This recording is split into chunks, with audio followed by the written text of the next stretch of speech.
بسم اللہ الرحمن الرحیم۔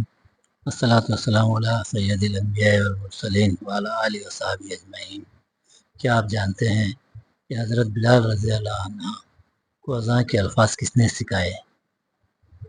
اللہ تعالیٰ کی طرف سے اذان کے الفاظ حضرت عبداللہ بن زید رضی اللہ عنہ کو خواب میں بتلائے گئے۔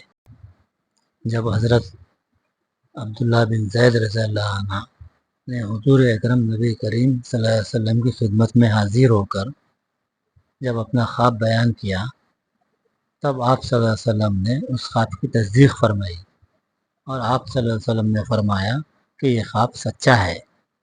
نبی کریم صلی اللہ علیہ وسلم نے حضرت بلال رضی اللہ عنہ کو اذان دینے کا حکم دیا کہ ان کی آواز سب میں زیادہ بلند اور خوبصورت تھی۔